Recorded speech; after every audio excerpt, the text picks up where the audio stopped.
Bapak Ibu dengar musik ya? Tadi ada musik ya? Ada nyanyi kan? Apa hukumnya musik? Wah, ini rame ya. Beberapa tempat gara-gara musik, suami istri bisa nggak tegur sapa itu. Ya? Kawan jadi tak kenal lagi deh. Nah, musik itu asalnya juga dari tradisi jahiliyah. Ada tradisinya. Ya. Mulanya dari syair. Syair disebut syair, Datuk juga di bahasa Arab, saya spesialisasi juga di bahasa Arab. Syair disebut syair kalau dia memenuhi 4 unsur. Di antara 4 unsur ini ada musik. Ya, al-fasahah, al-khayal, kemudian nanti uslub, yang keempat adalah musik. Ya, musik. Ada musiknya. Nanti punya mereka 16 rumus. Disebut dengan bahr di ilmu arud. Misal, ada rumus namanya tawil. Tawilun lahudun al-buhuri fadailun, fa'ulun mafa'ilu, fa'ulun mafa'ilu. Kifa dhikra min dhikri habibin wa manzili, bisaqtili wa bainad dakhuli fahawmali. Contoh rajaz. Mustaf'ilun, mustaf'ilun, mustaf'ilun, mustaf'ilun, mustaf'ilun, mustaf'ilun. Sautus safiril bulbuli, hayyaja qalbi thamili. Al-ma'u wa dhahru ma'a ma zahril lahdul muqali. Fa anta ya sayyidi wa sayyidi wa mawlali. Fakam tajummuni ghazayyinun aqayqali. Kataftuhu nadatun fi'li hadar rajuli. Faqala la la la la faqad gada muharwili. Wal walad wali wali ya wailali. Fakultu la tuwalwili fabayinul lu'lu'ali. Qalat tawhina kaza'in zabazidun muqali. Kahatan kakailali tabtabili. Coba ulangi. Madid mufa'alatun mufa'alatun fa'ilatun tala'al badru alaina min thaniyatil. Itu asalnya qasidah. Rumusnya madid. Ada 16 rumus yang dipraktikkan di era Nabi, di masa jahiliyah. Itu bentuknya banyak. Misal, ada orang bikin qasidah, bikin puisi untuk berzina, namanya ghazal. Jadi dia bikin rayuan-rayuan lewat puisi supaya bisa berzina dengan orang lain. Ada lagi khamariyat, bikin puisi untuk mabuk. Ya, jadi supaya senang menikmati minuman keras. Di zaman jahiliyah itu pemabuk amatir itu minumnya 5 kali dalam sehari. Itu yang amatir. Jadi kalau baru minum 2 kali, itu baru mulai saja coba-coba itu. Ya. Itu kalau untuk menarik dia mabuk, ada namanya khamariyat. Sehingga apa yang terjadi? Begitu mereka mabuk menggunakan syair dan bernuansa musik, maka dicela oleh Quran. Ada celaannya. Wasyu'ara'u yattabi'uhumul ghawun alam tara annahum fi kulli wadin yahimun.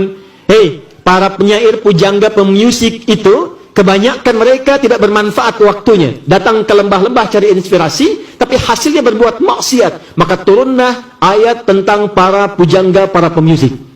Tapi sisi lain, ternyata ketika Nabi dicela dengan musik, ada orang bikin syair pakai musik, dibela oleh sahabat Nabi, namanya Hasan bin Thabit. Maka Nabi punya pemusik, punya penyair di samping Nabi yang membela Nabi.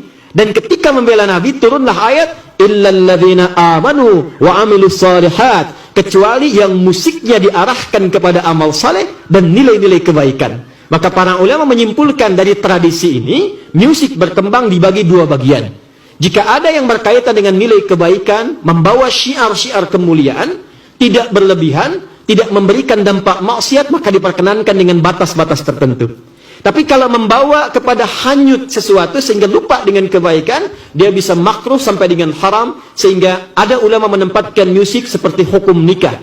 Al-musiqa ta'tarihi ahkamul khamsah. Jadi tengah-tengahnya adalah ibahah, ke kanan sunnah, bahkan bisa wajib, ke kiri makruh, ke kirinya lagi haram. Di masa Islam jaya, musik ini diadopsi menjadi teori gramatikal memudahkan belajar pengetahuan. Contoh, di masa-masa Islam jaya di Andalusia, itu para ulama kalau ingin membuat metode-metode mengajar, semua pakai syair. Kita kenal alfiyah ya. Alfiyah itu metode gramatikal bahasa Arab, menghimpun nahwu dan saraf, hafal 1002 bait, maka menguasai semua kaidah bahasa Arab. Kalamuna lafzun mufidun kastaqim wasbun wa fi'lun thumma harfunil kalim wahiduhu kalimatun wal qawlu am wa kilmatun biha kalamun qad yu'am bil jarmi wat tanwini wan nida wa al wa mustadin lil ismi tamyizun hasal bita fa'alti atat wa ya if'ali wa nun iqbalanna fi'lun yanjali. Itu ada musiknya. Tapi tak ada yang mengharamkan itu, semua membenarkan. Ada alfiyah di ilmu hadis, ada alfiyah asy-Syatibi, ya, ada nazamnya, nazam Syatibi. maju lagi diserap di Persia, maka muncul notasi. Dari situ muncul notasi. Dal, ro, mim, fa, sod, lam, sin, dal. Do, re, mi, fa, sol, la, si, do itu diambil dari khazanah Islam. Dal, ra, mim, fa, sod, lam, sin, dal. Disitulah menjadi notasi yang bisa dibaca, jadi dikembangkan menjadi alat-alat musik.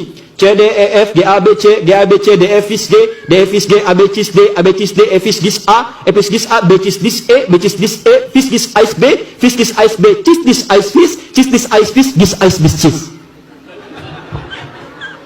Tapi saya tak bisa main-main musik, ya, karena gelombangnya beda. Tapi saya hafal, tahu, karena riset.